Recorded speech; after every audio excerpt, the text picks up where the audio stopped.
ассалому алайкум тамошобинони муҳтарам. нашри муфассали барномаи иттилоотии ахборо мустақиман аз телевизиони Тоҷикистон манзуратон мегардонем. дар студия бо шумо Самандар Искандарзода ва Ойшаи Саттор.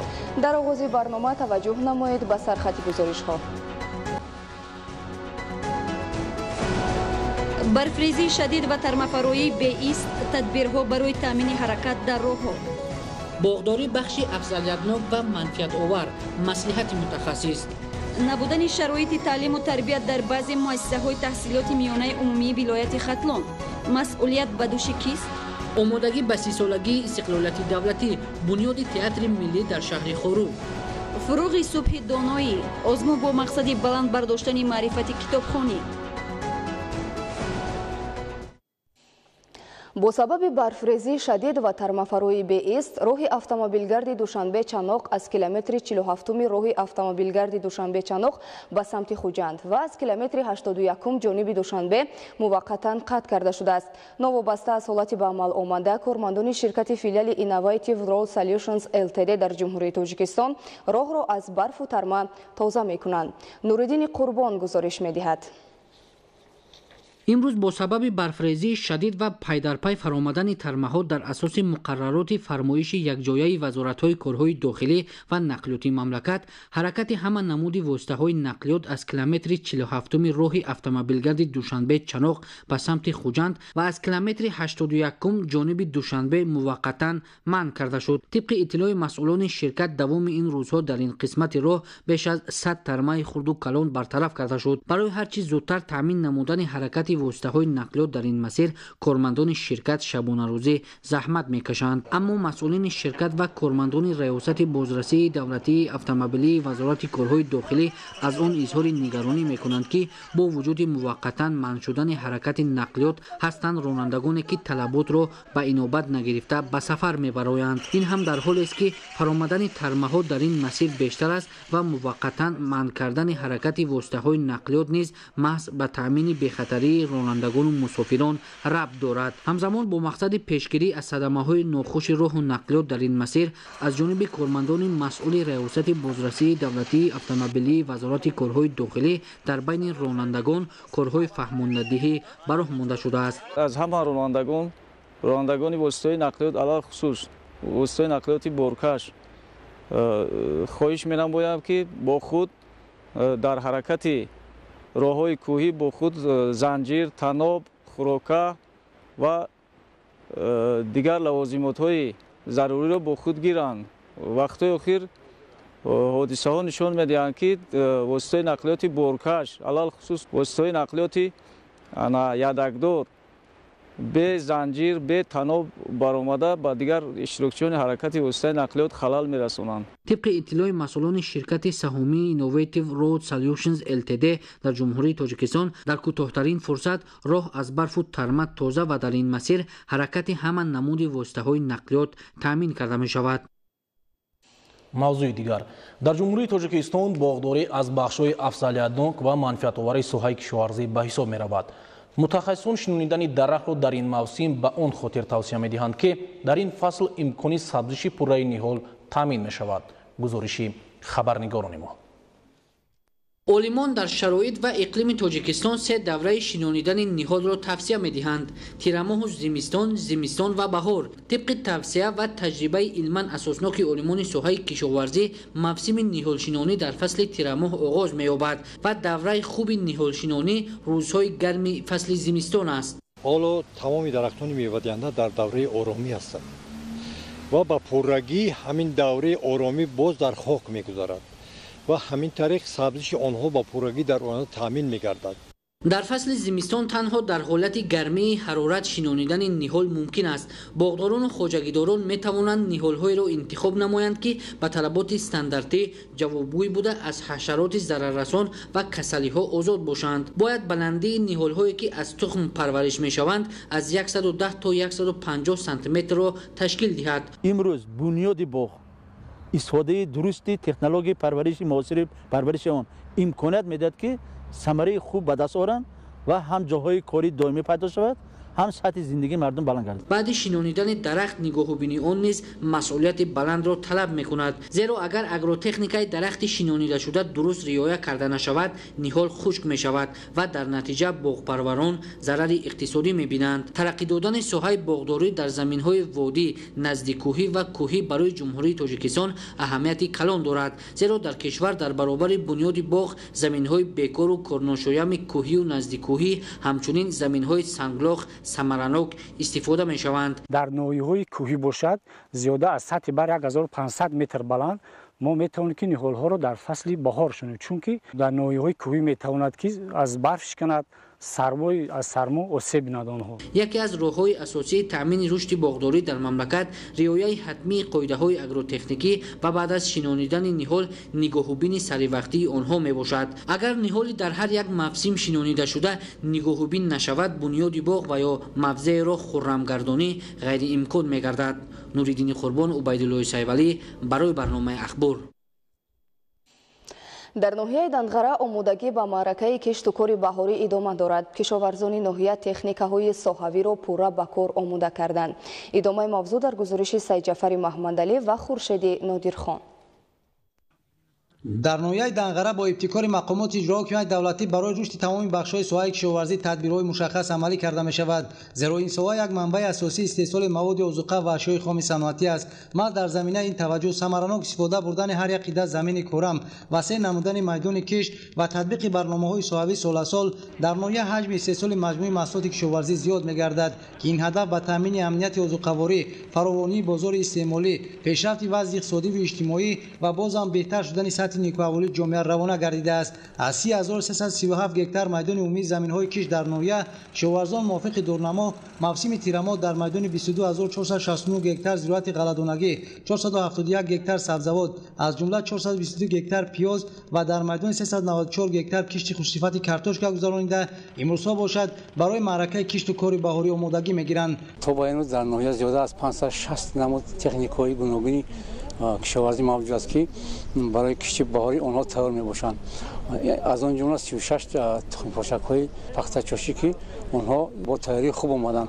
تمام امکانات‌ها و ذخیره هست که ناحیه کشت پخته را در مهلت‌های بهترین و سریع وقت گذراند. امسال در ناحیه دندغره موافق دورنما باید در میدان 4370 گکتار کشت پخته گذرانیده شود که آن نسبت به سال‌های پیشین 370 گکتار زیاد میباشد. با این مقصد کشاورزان در قطار دیگر نامگوی ماشینات ساحه اصلا تخم پاشک‌های پخته را مورد سنجش قرار دادند، زیرا به اندیشه اهل زحمت کشت و پرورش پخته و عموما پیشرفت ساحه کشاورزی به حالت آمادگی تکنیک وابسته است. این چاره‌بینی که تحت عنوان تکنیک مشکل کشای دهقان صورت گرفت، در آن متخصصان ساحه هر یک تکنیک و ماشینات کشاورزی را سنجیده از کار مکانیزاتوران و آمادگی خوجگی‌های ناحیه به معرکه کشت و کار بهاری اظهار قناعتمندی نمودند. طوری گفته شد کشاورزان ناحیه با استفاده از باد و هوای مساعد از ترکیب کشت زراعت‌های بهاری علاقه در میدان 124 گکتار کشت سبزیجات گذرانیده نیت دارند که معرکه کشت پخته و دیگر نامگوی زراعت‌ها را نیز در مهلت خوب اگروتکنیکی شروع کرده به انجام رسانند. در دوره آمادگی‌ها به موسم کشت و کار بهاری و سبز و خرمگردانی در شهر پنجکند از جانب ریاست کشاورزی شهر در یکجایگی با خوجگی‌های دهقانی و باغپروران یارمارکه فروشی نهال‌های میوه‌دهنده و سویا افکن، گل و بوته‌ها و تخمی زراعت برگزار گردید. گزارش فرهاد رحمت از شهر پنجکند.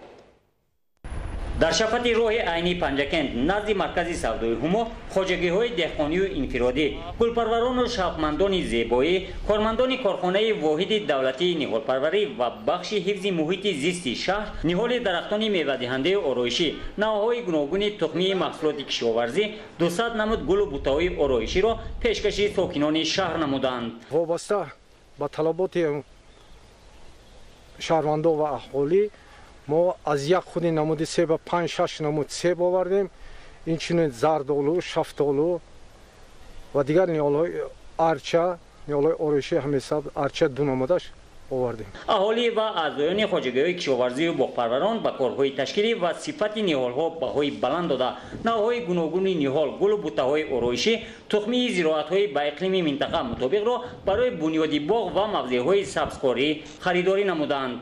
اینچنین ما نقشه داریم که در سال 2019 تا 12 گکتار باغ نوبنیاد در زمین‌های غرج کشاورزی به مثل لالمی، زمین‌های لالمی و تل و تپه‌ها بنیاد نماییم.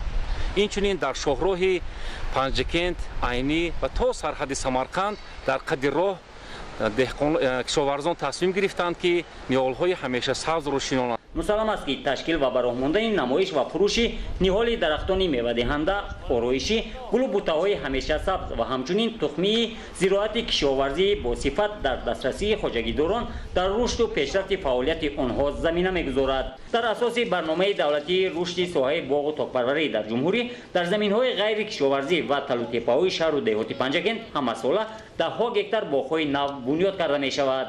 дар давраи оғози маъракаи ниҳолшинонӣ дар ду тарафи роҳи Айни Панҷакент ҳудуди ҷамоати деҳоти Чинор ва Саразм аз тарафи бахши ҳифзи муҳити зист ва ҳашари дастҷамъии аҳолӣ дар канори роҳи асосӣ 800 бех ниҳоли ҳамешасабз шинонда шудаанд ва ба нақша гирифта шудааст ки дар ин сол боз 3000 бех чунин ниҳолҳои сояафкану ороишӣ дар хиёбону ҷамоати деҳоти шаҳр шинонда мешавад. омодагии кишту кори баҳорӣ дар шаҳри Панҷакент бо истифода аз техника ва механизмҳои кишоварзӣ аз масъалаҳои муҳим дониста мешавад. имрӯзҳо дар шаҳри Панҷакент беш аз 380 техникаи гуногун тамғаи кишоварзӣ омодаи кор мебошанд. хоҷгоҳи кишоварзии шаҳри Панҷакент нақша доранд ки 5000 кишти картошка гузаронанд. барои ҳамин ба мо лозим аст ки техникаҳои нав ворид карда шавад. дар намоишгоҳи имрӯза 90 адад аз техникаҳо ва мошинолоти кишоварзӣ бароварда шуд. масъулину мутахассисони соҳаи кишоварзӣ ва роҳбарони хоҷагиҳо ба сатҳи омодагии техникаҳо аз наздик шинос шуда тарзи кор, иқтидори онҳоро санҷиданд. чунин санҷиши омодагии техникаҳо дар ҳамаи 14 ҷамоати деҳот идома дорад. дар ҷамоату деҳоти ноҳияи рӯдакӣ корҳои ободонию созандагӣ ва маъракаи ниҳолшинонӣ идома дорад. сокинон тавонистанд дар як муддати кӯтоҳ бо тавсияи мутахассисон шумораи зиёди дарахтони ороишию сояафкан шинонида, ҳамчунин дар самти васеъ намудани майдони боғот низ саҳм гузоранд. гузориши хабарнигоронамон. дар ноҳияи рӯдакӣ бо мақсади сазовор истиқбол гирифтани ҷашни 30-солагии истиқлолияти давлатӣ тадбирҳои зарурӣ амалӣ гардида корҳои ободониву созандагӣ ва сабзу хӯрамгардонӣ бо маром ҷараён дорад. дар ноҳия бунёди садҳо иншооти таъиноти гуногун ба нақша гирифта шудааст ки барои зебову назарабо гардидани маркази ноҳия ва ҷамоатҳои деҳоти он инчунин беҳтар шудани вазъи хизматрасонӣ ба аҳолӣ мусоидат менамоянд. имрӯзҳо корҳои сохтмонӣ дар биноҳои баландошёнаи истиқоматӣ ва маъмурию хизматрасонӣ идома дошта тибқи нақша бояд то ҷашни 30-солагии истиқлолияти давлатӣ мавриди баҳрабардорӣ қарор дода шаванд. вусъати тадбирҳои сохтмонӣ аз ҷониби ширкатҳо ба назар расида масъулин талош менамоянд то сари вақт ва тибқи нақшаи мукаммал иншоотро мавриди баҳрабардорӣ қарор диҳанд. тозагии муҳити атроф яке аз масъалаҳои муҳим мебошад ки имрӯзҳо ин тадбир ба таври дастаҷамона идома дорад. имрӯзҳо дар шаҳру ноҳияҳои мамлакат маъракаи ниҳолшинонӣ бо маром идома дошта сокинон аз мусоидии обу ҳавои имсола самаранок истифода намуда ҳарчи бештар ниҳолҳои мевадиҳанда ва ороишию ҳамешасабз мешинонанд. чунки шинонидани ниҳол дар ҳамин мавсим мусоид буда сабзиши онҳо дар оянда кафолат дода мешавад. аз ҷумла бо мақсади сарсабзу хӯрам намудани кӯчаву хиёбонҳо ва шинонидани ниҳоли дарахтони ороишию сояафкан дар мавсими имсола дар ноҳияи рӯдакӣ аз ҷониби масъулин ва аҳолӣ тадбирҳои зарурӣ амалӣ карда мешаванд. дар ҳамин замина дар ҷамоату деҳоти ноҳия беш аз 400 ниҳоли дарахтони ороишию мевадиҳанда шинониданд. масъалаи хӯрамгардонӣ, шинондани дарахтони ороишӣ ва сояафкан, сангфарш намудани роҳҳо, ҳамчунин гулҳои ороишӣ дар ҷамоат, дар деҳаҳо, дар роҳҳои байни деҳавӣ, дар ҳама гӯшаву канори ноҳия бояд маромо бояд сатҳи хуб рафта истодаанд. гуфта мешавад кормандони ташкилоту муассисаҳои ноҳияи рӯдакӣ чунин ҳашари ниҳолшинониро дар дигар кӯчаву хиёбонҳои ноҳия идома медиҳанд.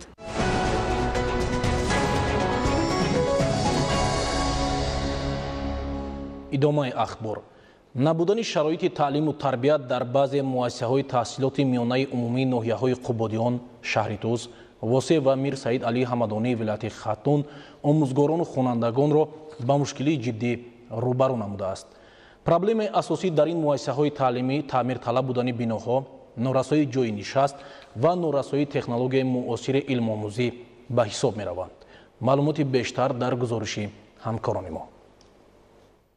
давоми солҳои охир бо бунёди муассисаҳои нави таълимӣ сатҳу сифати таълиму тарбия дар ҳама зинаҳои таҳсилот то андозае беҳтар гардид, аммо бо вуҷуди дастоварду пешрафтҳо ҳоло ҳам дар соҳаи маорифи мамлакат камбудию нуқсонҳо зиёд ба назар мерасанд, ки боиси нигаронӣ буда бартараф намудани он аз масъулони соҳаи маориф ва роҳбарияти мақомоти иҷроияи маҳаллии ҳокимияти давлатии вилоятҳо ва шаҳру ноҳияҳо масъулияти бештарро тақозо мекунад. хусусан дар баъзе муассисаҳои умумии ноҳияҳои Қубодиён, Шаҳритӯз, Восе ва Ҳамадонии вилояти Хатлон шароити таълим умуман вуҷуд надорад. Дар бештари ин мактабҳо ҳолати санитарии синфхонаҳо ҷавобгӯи талабот набуда, хонандагон рӯи фаршҳои кандаю пур аз чангу хок ба илмомӯзӣ машғуланд. ҳатто дар баъзе муассисаҳои таҳсилоти миёнаи умумӣ фарши синфхонаҳо солҳо боз рӯи таъмирро надида бетонпӯш карда шуданд, ки ин ҳолат махсусан дар фасли зимистон боиси гирифторшавӣ ба бемориҳо мегардад. чангу хок ва фаршҳои ифлосу пур аз партовро дида кас гумон мекунад, ки дар ин муассисаҳои таълимӣ мудири хоҷагӣ ва ё фаррош вуҷуд надорад. ҳолати дигари ташвишовару нигаронкунанда норасогии мизу курсӣ барои хонандагон мебошад. дар баъзе муассисаҳои таҳсилоти миёнаи умумии ин ноҳияҳо хонандагон дар мизу курсӣ сенафарӣ нишаста ба илмомӯзӣ машғуланд, ки ин ҳолат ба навиштану хондани онҳо халал мерасонад. ҳамчунин дар баъзе аз муассисаҳои таълимии ин ноҳияҳо таҷҳизоту дастгоҳҳои синфхонаҳои компютерӣ аз кор мондаанд ва кайҳо боз хонандагон дар ҷараёни дарси технологияи иттилоотӣ умуман аз компютерҳо истифода намебаранд. аз 1117 адад компютер 132 адад компютер корношоя мебошад. хоб нисбати норасои кадрҳо умуман дар ноҳият 16 нафар мутахассисон оди фани компютерлотӣ дар муассисаи таълимо намерасад. ҳамин дар баъзе муассисаи таълимо компютерҳоро кор намефарманд. дар қисме аз муассисаҳои таълимӣ бошад синфхонаҳо сард буда дар вақти дарс хонандагон бо либосҳои гарм менишинанд. ҳарчанд дар ҳама синфхонаҳо печҳои алобӣ шинонида шудааст, вале чун даст ба тани печу дудбаро мерасонӣ сард асту хунук. аз рӯи нақшае ки барои истифодаи ангишт дар як рӯз муқаррар гардидааст 6 килограммро ташкил медиҳад, яъне 3 килограмм барои басти якум ва 3 килограмм барои басти дуюм. аммо мушоҳида шуд, ки дар баъзе муассисаҳои таҳсилоти миёнаи умумӣ давоми рӯз ҳатто 1 килограмм ангишт истифода намешавад. хусусан дар муассисаи таҳсилоти миёнаи умумии рақами 15 ноҳияи Қубодиён хонандагони синфи якум дар оғӯши дуди ғализи ангишт дарс мехонанд. бинандагони гиромӣ, вазъи ногувори таълиму тарбия дар муассисаҳои таҳсилоти миёнаи умумии баъзе аз шаҳру ноҳияҳои вилояти Хатлон пас аз нашри барномаи ахбор дар барномаи рӯйрост ба таври муфассал шарҳу тавзеҳ дода мешавад. дар парваришгоҳи Ромид аз тарафи нозирони давлатӣ як ҳолати шикори ғайриқонунии кабк ошкор гардида беш аз 50 сар ин навъи паррандаи нодир ба табиат сар дода шуд. гузориши ҳамкорони мо. муассисаи давлатии ҳудудҳои табиӣ махсус муҳофизатшавандаи агентии хоҷагии ҷангали назди ҳукумати ҷумҳурии Тоҷикистон бо мақсади иҷрои саривақтии дастуру супоришҳои роҳбарияти давлату ҳукумати ҷумҳурии Тоҷикистон дар самти ҳифзу афзунгардонии ҳайвоноту паррандагони нодир ва таъмин намудани гуногунии биологӣ дар экосистемаҳои табиии Тоҷикистон пайваста тадбирҳои судмандро амалӣ менамояд. аз ҷониби муассисаи мазкур аксияи наҷоти паррандагон шурӯъ аз 1 декабри соли сипаришуда то 1 марти соли ҷорӣ ба роҳ монда шудааст. дар ин давра масъулон борҳо дар байни аҳолӣ ҷиҳати ҳифзи олами ҳайвоноту паррандагони нодир аз ҷумла кабк ва пешгирӣ аз шикори ғайриқонунии он вохӯрӣ ва корҳои фаҳмондадиҳӣ гузаронданд. сарфи назар аз ин сокини деҳаи депири ҷамоати деҳоти ромити шаҳри ваҳдат Назир Шонуров соли таваллудаш 1988 дар мавзеи боғи сӯхтаи резервати биосферии Ромид беш аз 50 сар кабкро ғайриқонунӣ шикор карда мехост пинҳонӣ ин мавзеъро тарк намояд, вале аз тарафи нозирони давлатӣ зимни санҷиши фаврӣ дар ҳудуди резервати биосферии Ромид дастгир карда шуд. ҳамин тариқ фаъолияти нопоки мавсуф барҳам зада шуда кабкҳои ғайриқонунӣ шикор кардаи ӯ ба табиат сар дода шуданд. маврид ба таъкид аст, ки мувофиқи талаботи қонунҳои ҷумҳурии Тоҷикистон дар бораи ҳифзи муҳити зист ва дар бораи ҳифзи олами ҳайвонот доштани паррандагони нодир хусусан кабк дар ҳудудҳои махсуси табиӣ қатъиян манъ аст.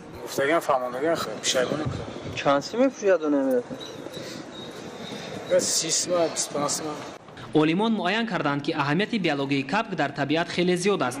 зеро бо таъсири кабк ҳолатҳои паҳншавии тухми олами наботот аз ҷумла растаниҳои нодир васеъ паҳн мешавад. аз тарафи кормандони масъулини резервати биосферии ромид ва мақомоти назорати давлатии муассисаи давлатӣ як гурӯҳ шахсоне ки бемасъулиятӣ ҳис намуда аз табиати ёбоии резервати биосферии ромид кабки дариро яъне доштанд ва ба мақсади аз худ намуданд аз дасти онҳо ин паррандагони нодир яъне гирифта шуд ва бо мақсади ба табиати ёбоӣ сар додан ва зиёд намудани паррандаи кабки нодир амалиёти наҷоти паррандагон идома дорад. илова бар ин кабк ҳолатҳои таъсири мувозинатии ҳашароти зараррасон ба монанди малаху магаз ва чанде дигарро ба олами наботот то андозае пешгирӣ менамояд. кабк дар самти гардолудкунии олами наботот ва фароҳам овардани шароити сабз инчунин инкишофёбӣ нақши муассир дорад. аз ин рӯ ҳифзи олами ҳайвоноту паррандагони нодир аз ҷумла кабк ки ба ҳаёти инсон сахт марбут аст аз ҳар яки мо вобастагии қавӣ дорад.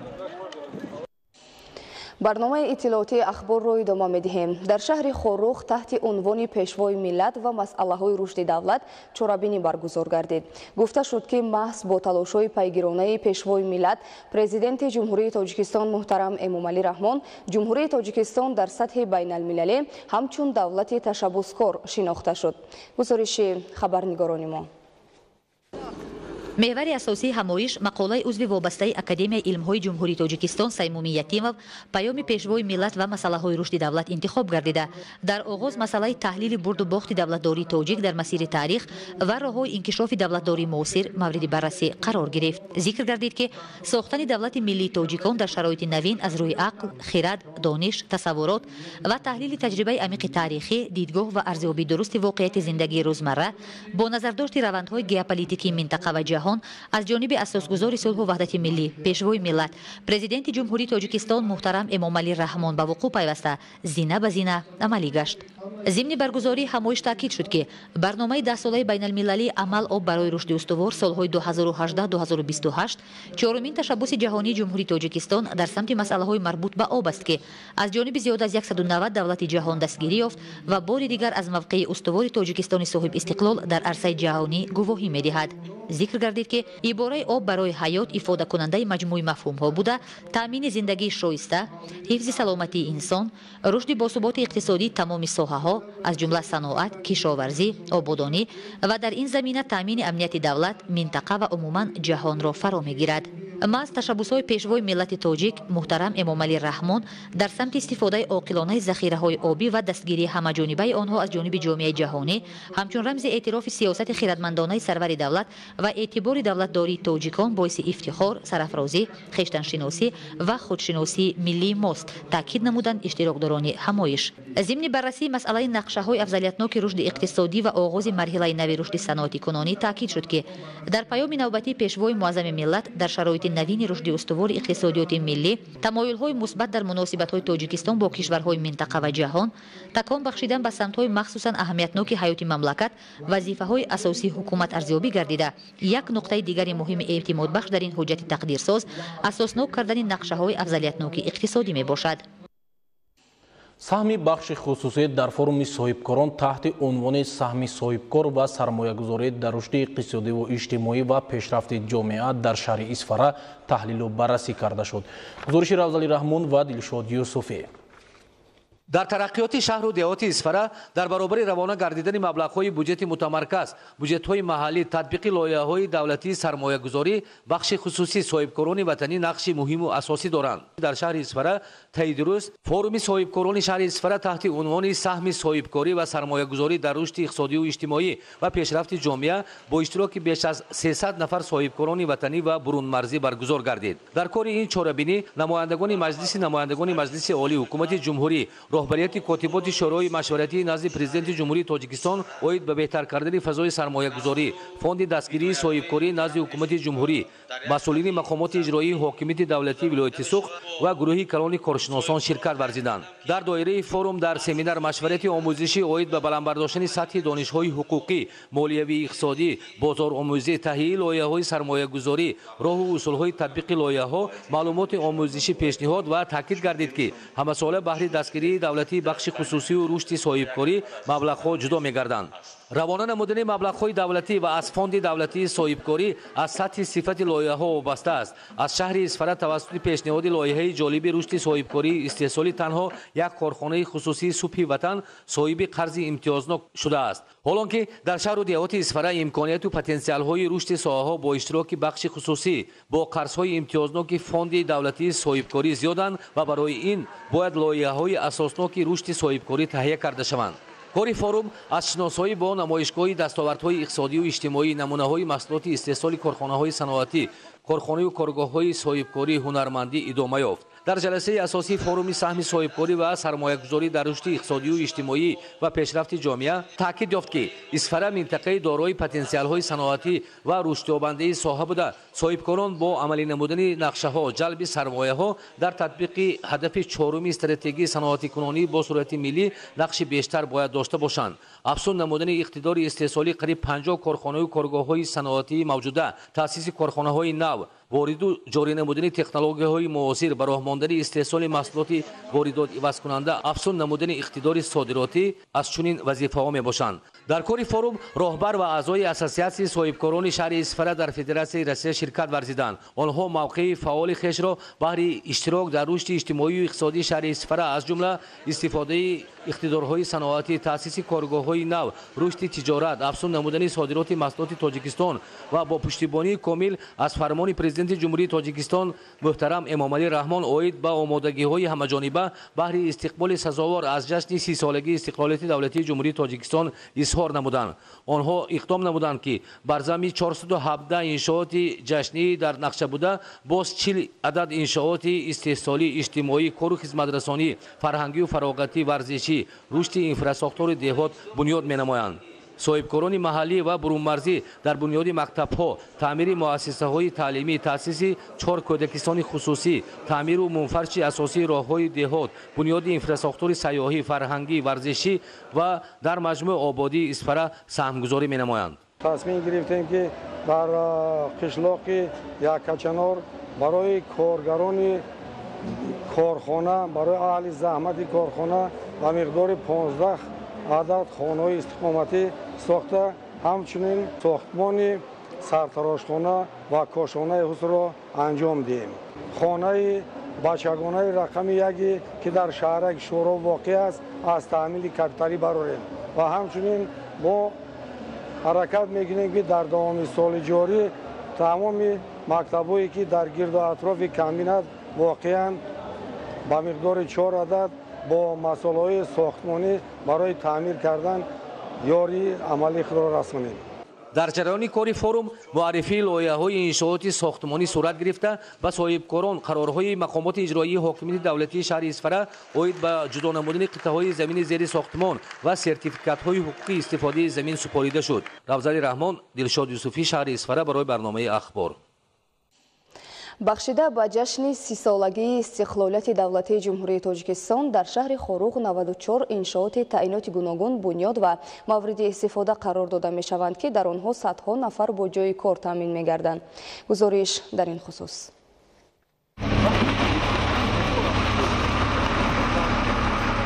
новобаста сардиҳои фасли зимистони имсола корҳои бунёдӣ дар бинои театри миллӣ дар маркази вилоят шаҳри Хоруғ аз ҷониби бинокорони соҳибтаҷрибаи ҷамъияти дорои маҳсулоташ маҳдуди бунёд бо суръату сифати баланд идома дорад. тобистони соли 2017 корҳои сохтмонӣ дар бинои театри вилоятӣ оғоз гардида то охири сол беш аз 70% корҳои бунёдӣ бо харҷи 11 миллион сомонӣ ба анҷом расонида шуд.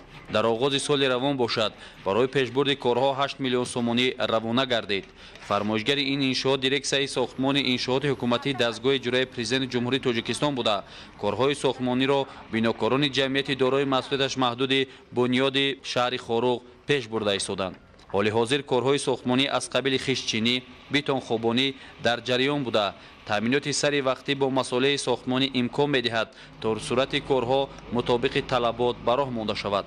80 нафар сохтмончиён ки теъдоди бештари онҳоро сокинони шаҳри Хоруғи вилояти мухтори Кӯҳистони Бадахшон ташкил медиҳад, дар пешбурди корҳои бунёдӣ саҳмгузор мебошанд. айни замон дар иншооти мазкур зиёда аз 80 нафар кор карда истоданд. ҳамаи коргарон шаҳри Хоруғ ва навоҳои гирду атрофи шаҳри Хоруғ мебошанд. ҳамарӯза дар ин ҷо аз 30 то 40 куб бетон хобонида шуда. ин бетон хобонӣ асосан дар қисмати ҷанубии иншоот сурат гирифта истодааст. сохтмончиён ният доранд то соли равон ҳудуди 90% корҳои созандагиро ба субут расонанд. мо ният дорем ки дар соли 2019 97% кӯҳҳои сохтмонӣ ва васлакониро ба анҷом расонем ва пурра ба истифода додани иншоот дар соли 2020 пешбинӣ шудааст. бешак чунин раванди кор имкон медиҳад ки бинои театри миллӣ дар шаҳри хоруғ ки барои 1000 нафар тамошобин пешбинӣ шудааст сари вақт мавриди истифода қарор дода шуда ба симои маркази шаҳр ҳусни дигар хоҳад бахшид. идомаи ахбор.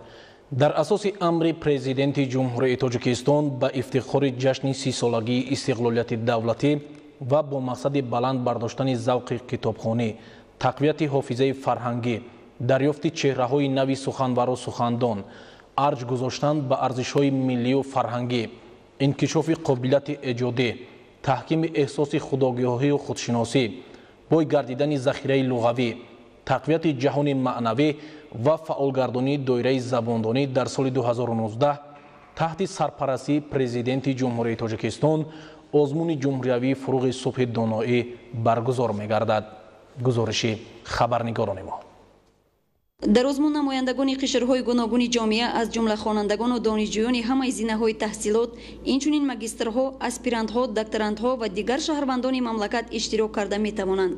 амри пешвои миллат асосгузори сулҳу ваҳдати миллӣ муҳтарам эмомалӣ раҳмон бахшида ба ҷашни 30-солагии истиқлолияти давлатии ҷумҳурии тоҷикистон бо номи фуруғи субҳи доноӣ аз чунин иқдомоте аст ки барои рушди маърифати ҷомеа, боло бурдани маънавиёти ҷомеа хизмати арзанда мекунад. зеро дар шароити муосир танҳо он миллатҳо ва он халқҳое рушд хоҳанд кард ки маънавиёт, маърифати баланд доранд.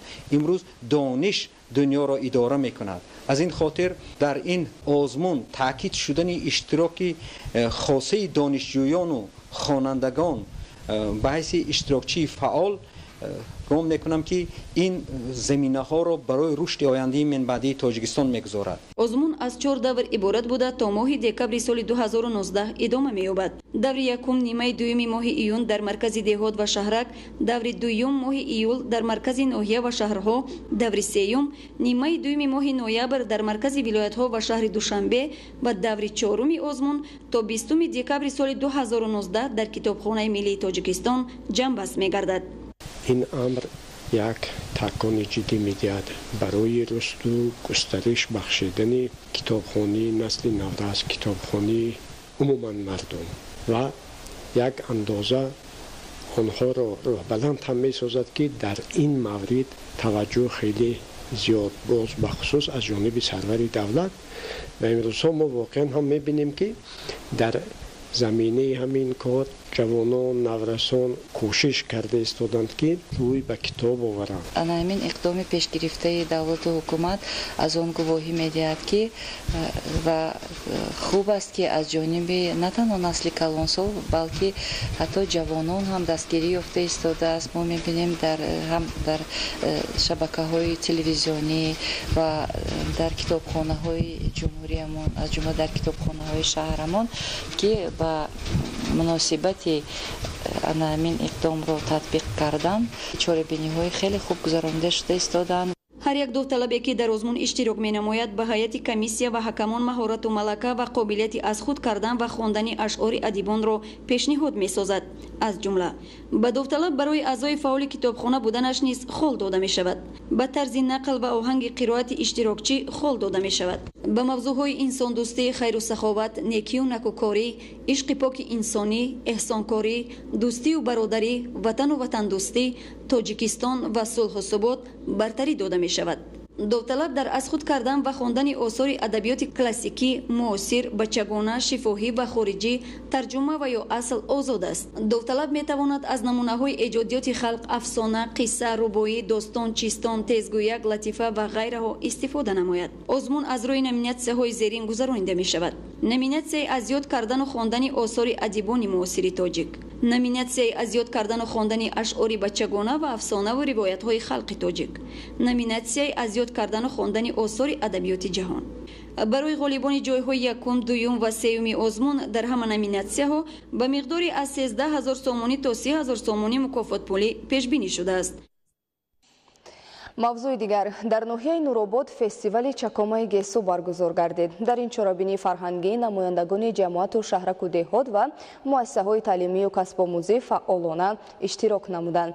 гузориши Идигули Маҳмуд аз ноҳияи Нуробод. солҳои соҳибистиқлолии кишвари азизамон таҳти сиёсати фарҳангпарваронаи президенти ҷумҳурии Тоҷикистон муҳтарам Эмомалӣ Раҳмон расму оин ва ҳунарҳои мардумӣ аз нав эҳё гардида, роҳандозӣ гардидани чорабиниҳо дар рушду тарғиби худшиносии фарҳанги миллӣ боз ҳам нақши арзанда мегузорад.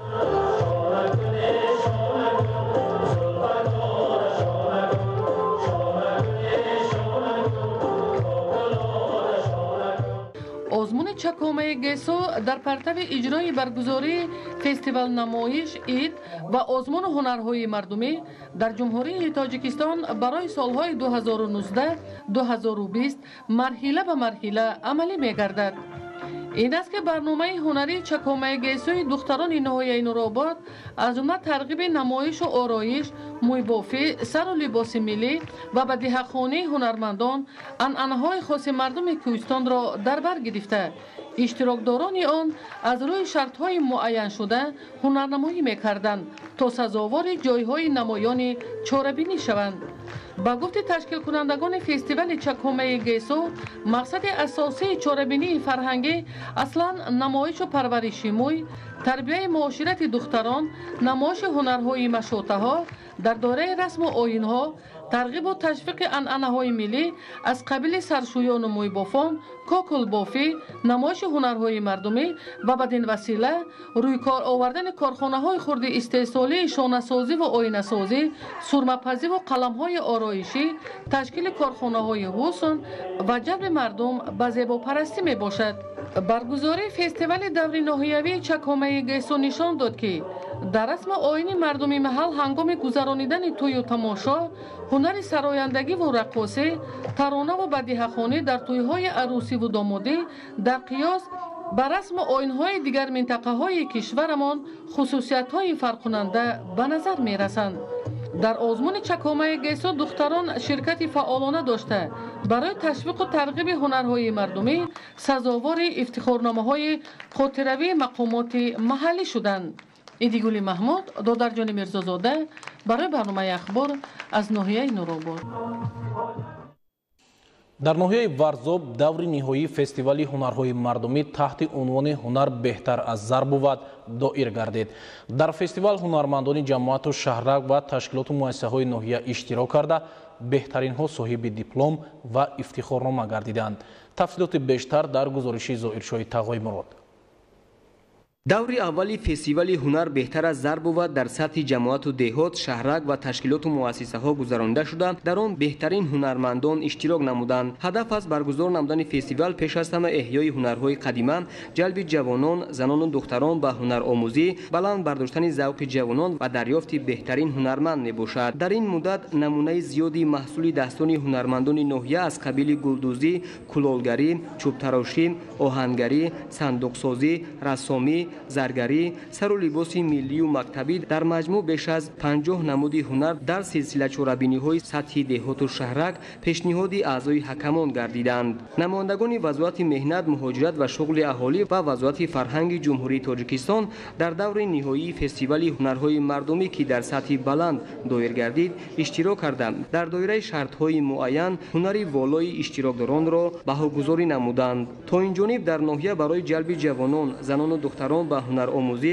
аз ҷумла ҳунари дузандагию адрасбофӣ тадбирҳои назаррас анҷом ёфтааст. айни ҳол дар ноҳия 6 коргоҳи хурди дузандагӣ, 1 корхонаи адрасбофӣ ва марказҳои фурӯши ҳунарҳои мардумӣ фаъолият мекунанд.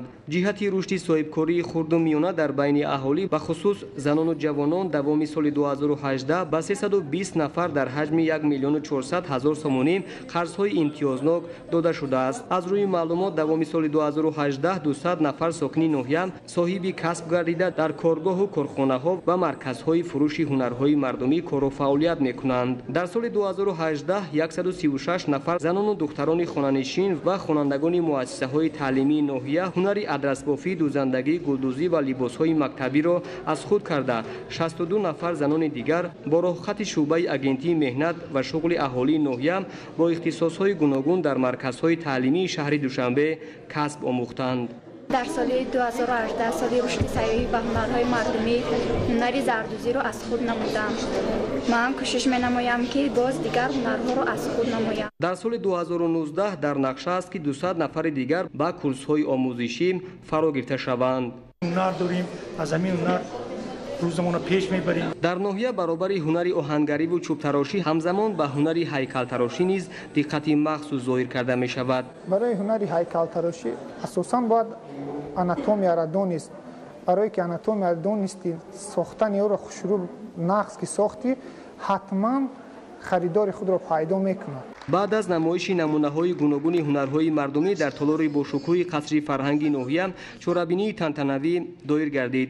ғолибони ҷойҳои ифтихорӣ аз ҷониби мақомоти иҷроияи ҳокимияти давлатии ноҳия бо диплом, ифтихорнома ва тӯҳфаҳои хотиравӣ сарфароз гардиданд. баҳри болидаруҳии иштирокдорон аз ҷониби аҳли фарҳанги ноҳия барномаи рангини фарҳангӣ доир карда шуд.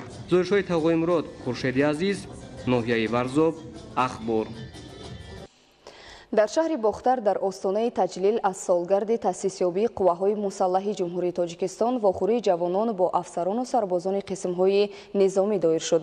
дар ноҳияи Кушониён низ мулоқоти хатмкунандагони синфҳои болоӣ бо ҳайати шахсии қисмҳои низомӣ баргузор шуд. гузориши Абдурозиқи Азиз. вохӯрии ҷавонони шаҳри Бухтар бо қисми низомӣ ва афсарону сарбозон дар доираи нақшачорабиниҳои Кумитаи иҷроияи Ҳизби Халқии Демократии Тоҷикистон дар шаҳри Бухтар баргузор карда шуд. намудагони Кумитаи иҷроия дар шаҳри Бухтар ҷамъомади мазкурро ба пешвози солгарди навбатии таъсисёбии рӯзи қувваҳои мусаллаҳи ҷумҳурии Тоҷикистон арзёбӣ карданд. зимни боздид ҷавонони шаҳри Бухтар аз шароити хизмат дар ҳайати шахсӣ ва муҳити зиндагии сарбозон шинос шуда эътимод намуданд ки хизмат дар сафи қувваҳои мусаллаҳи ҷумҳурии Тоҷикистон оини ҷавонмардӣ ва обу тоби ҷисмонӣ дониста мешавад. воқеан ҳам дар давоми солҳои соҳибистиқлолӣ артиши миллии Тоҷикистон ҳамаҷониба рушд ёфта бо роҳбарии сарфармондаи олии қувваҳои мусаллаҳи ҷумҳурии Тоҷикистон аз ниҳоди қудратӣ ва боварибахши давлату миллат табдил ёфтааст. хатмкунандагони шаҳри Бухтар бо ҳисси ифтихор изҳор доштанд ки оянда чун сарбозони далер баҳри ҳимояи хоки аҷдодӣ камар баста марзу буми мамлакатро ҳамаҷониба ҳифозат мекунанд. аз ҷониби Кумитаи иҷроияи Ҳизби Халқии Демократии Тоҷикистон дар шаҳри Бухтар ба ҳайати шахсӣ тӯҳфаҳои хотиравӣ тақдим карда шуд. чунин як вохӯрии хатмкунандагон бо қисмҳои низомӣ дар ноҳияи Кушониён ҷараён гирифт. тибқи нақшаи кории шӯъбаи маориф ва бахши ҷавонон ва варзиши ноҳияи Кушониён бо назардошти бедор намудани ҳисси ватандӯстӣ дар замири хизматчиёни оянда ҳамин гуна дидору мулоқот зуд баргузор карда мешавад. ҷавонони ноҳияи Кушониён бо вазъи буду бош, зиндагӣ, машқу тамрин, ошхона, китобхона, толори варзишӣ ва дигар иншооти маишиву хизматрасонии ин қисми ҳарбӣ шинос шуда изҳор доштанд ки баъд аз хатми мактаби миёна бо амри дил ба сафи нерӯҳои мусаллаҳи ҷумҳурии Тоҷикистон шомил мегарданд. аз ҷониби мақомоти иҷроияи ҳокимияти давлатии ноҳияи Кушониён ба афсарону сарбозони қисмҳои низомӣ тӯҳфаҳо тақдим карда шуд. тамошобинони муҳтарам, нашри муфассали барномаи иттилоотии ахбор ба анҷом расид. хайр, саломат бошед.